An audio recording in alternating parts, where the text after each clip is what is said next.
What is going on, guys? I'm Alejandro Mendoza, and today it is finally time for me to continue my review for Digimon Adventure Tri: Our Future. So without further ado, let's get into the second episode.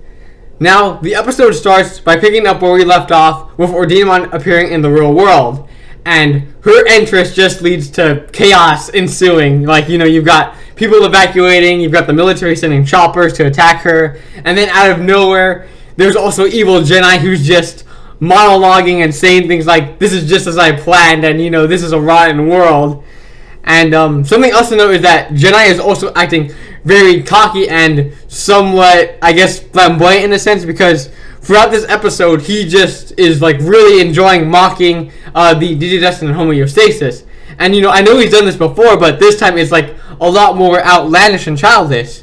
And honestly, I really like that. I mean, I don't know why, but it's just really fun seeing evil Jedi act that way, because he's behaving so outlandishly and so giddy like a little kid that it makes it very enjoyable to see him behave this way, at least to me. And I hope that he stays this way.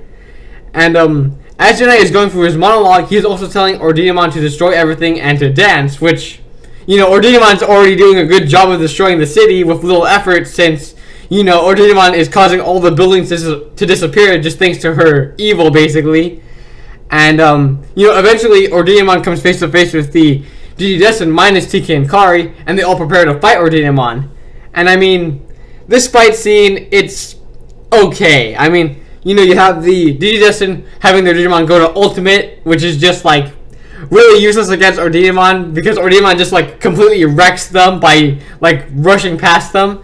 And then even when the Digimon go Mega, all of them just fire their attacks once, and it doesn't do jack shit. And then, Ordinamon basically just, screams, a power scream, basically, and the Digimon are all defeated. So, it's not much of a fight. It's more of just Ordinamon demolishing the Digidestined. However, among this, there's also a confrontation between Evil Jedi and Hackmon. And the conversation between the two, I did find kind of amusing, since you have Jedi talking about how homeostasis is the same as Yggdrasil, and Hackmon, he doesn't really deny this. He's only saying, they have different beliefs, and that his and homeostasis' goal is harmony. And I do like that the story points us out that, homeostasis is no better than Yggdrasil. And like I said before, Jedi's attitude throughout this whole episode, I very much enjoy. Especially when he says, that he digs homeostasis for being so cruel. I found that very, amusing and enjoyable. And, so while the fight scene itself was kind of meh, I think the conversation between Hackmon and Jedi was good. Now, after the Digidestined are defeated by Ordinamon, Hackmon goes to talk to them, and he tells them that a reboot is going to happen again, but this time it's a reboot of the real world. And the Digidestined, they do have some hostility towards Hackmon, since Izzy discovers his Mega Form is Jesmon, and obviously it was Jesmon's attack that caused Tai and Daigo to fall, but they listen to Hackmon regardless. And after Hackmon finishes explaining what's going to happen, the Digidestined wonder if there's anything else they can do, but all of them, minus Izzy, just kind of accept that this is the only way to stop Ordinamon. And Izzy says he isn't going to, just give up and accept that as the way, and he's going to try to look for another way to stop Ordinamon.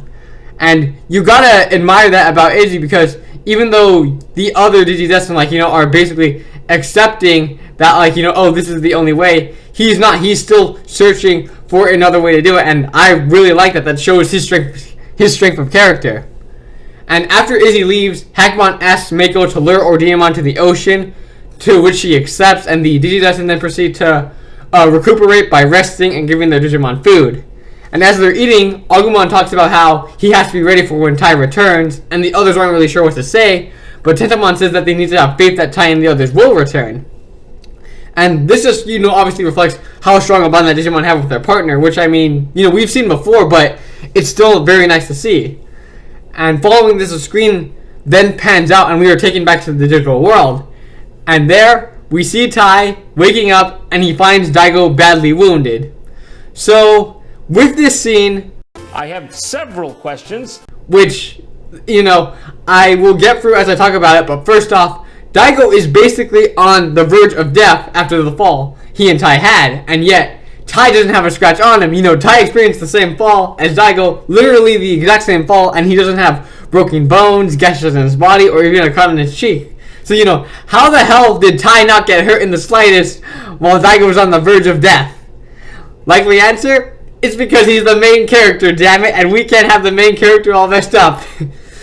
In all seriousness though, would it have hurt Toei to give Tai some wounds? Like, come on, he should have gotten some injury from that fall.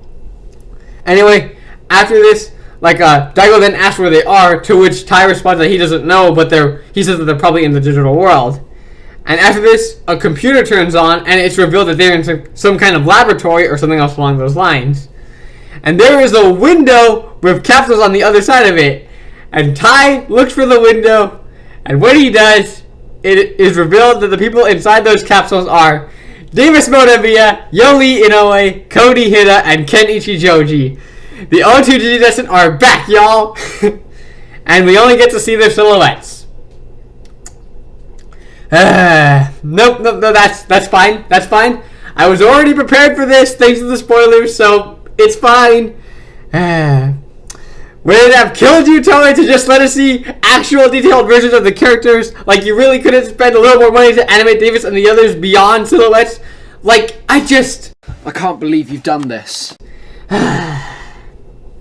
Regardless, though, I am honestly really happy and glad that Davis and the others are back, even if it's only a silhouette. So, Tai is obviously very concerned, and he asks Daigo if they are okay, and what happened to them. And Daigo then explains to Tai that they're asleep and that they went missing. And, here we finally get some information on what happened to Davis and the others.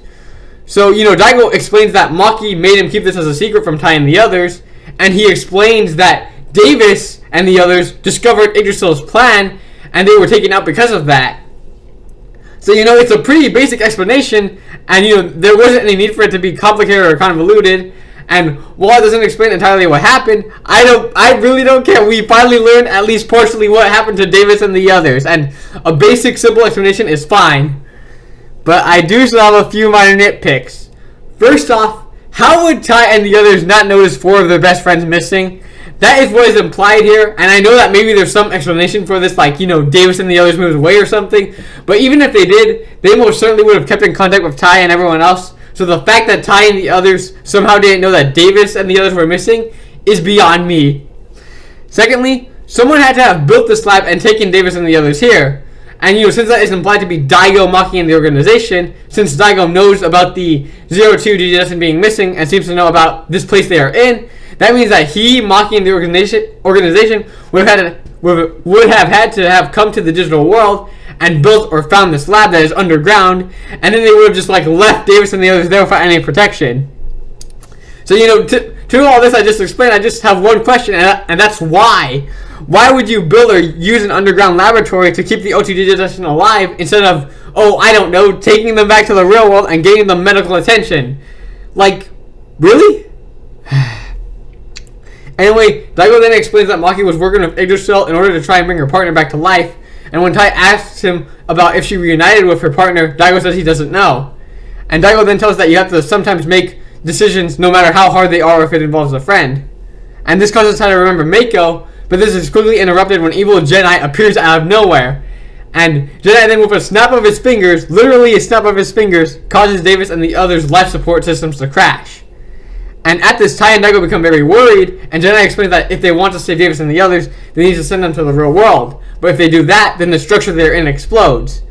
And evil Jedi then explains that there's another capsule waiting to launch along with Davis and the others, which he says they should thank Yggdrasil for, but there's only one capsule, meaning that between Tai and Daigo, one of them will survive along with Davis and the others, but the other will have to stay behind in order to launch the capsules, and in turn they will die.